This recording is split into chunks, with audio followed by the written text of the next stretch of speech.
So one of the questions that I'm asked most frequently is which smart city is the smartest?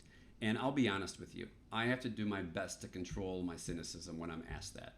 And it's not because I don't look forward to the day when cities transform the way we work, live, and play. It's because I realize how incredibly difficult it would be to do an accurate survey and ranking. Now just think about this. One city is going to have between 25 to 30 different government agencies.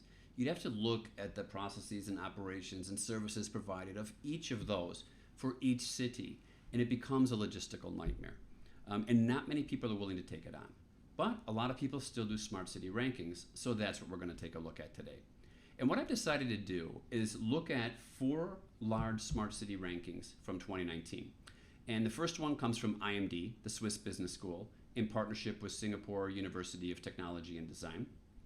The second one comes from IESE, the Spanish Business School. The third one from EasyPark Group. And the fourth one from the consulting firm ATKearney. Now, each of them looked at over 100 cities, but they have different methodologies. IMD, for instance, was qualitative based. They surveyed 120 citizens in each city to find out their perception of how smart their city is. And I'll be honest, that raised a bit of a red flag for me because it doesn't sound like the most analytical way to go about it.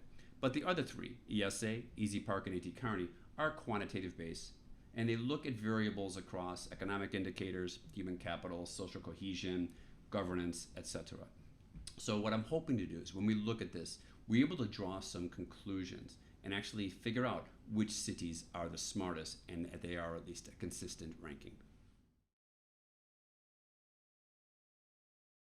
So I was hoping that when we compared the different rankings, we'd find some consistencies. Unfortunately, that's not the case. But first, the good news. Singapore ranked number 1 in IMD, and it also ranks in the top 10 in the other 3 rankings as well.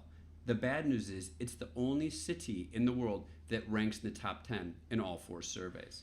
And you start going down and you just find a bunch of anomalies that don't make a lot of sense. For instance, IMD ranks Auckland number 6 in the world, yet it's only ranked number 58 by EasyPark. Bilbao is ranked number 9 by IMD, but only number 107 by IESE.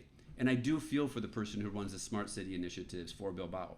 They probably went to the mayor and said, I deserve a raise because we're ranked number 9 in the world. And the mayor probably said, actually, you're fired because we're ranked number 107. How can you have such a wide variance? And it doesn't stop there. Dusseldorf is ranked number 10 by IMD, yet number 50 by IESE and 64 by ATKearney. London's ranked number 1 in the world by IESE, number 2 by ATKearney, yet number 50 by EasyPark. New York's ranked number 1 by ATKearney and 2 by IESE, but number 38 by IMD. So these things go all over the place. And this is just when you scratch the tip of the surface. When you dig deeper, you get more questions.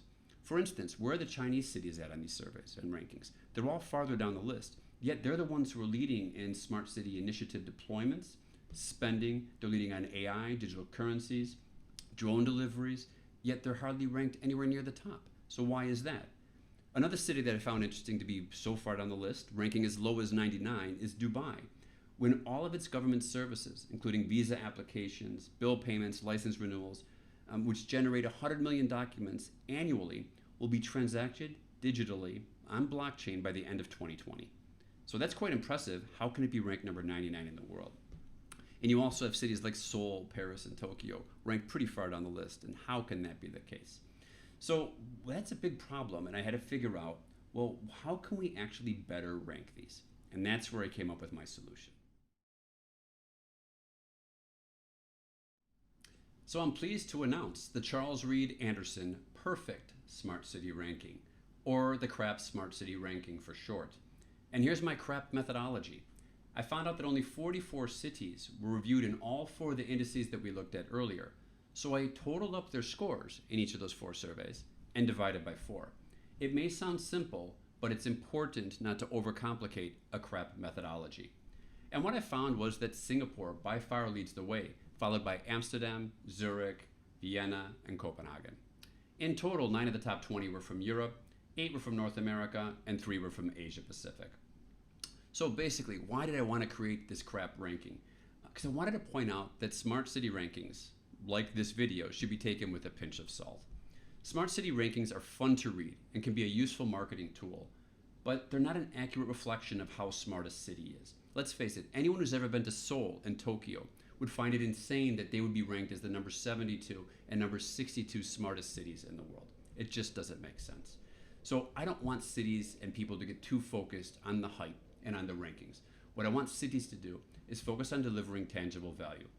Value back to the city and its operations, to the businesses that operate in those cities, and most importantly, to the citizens.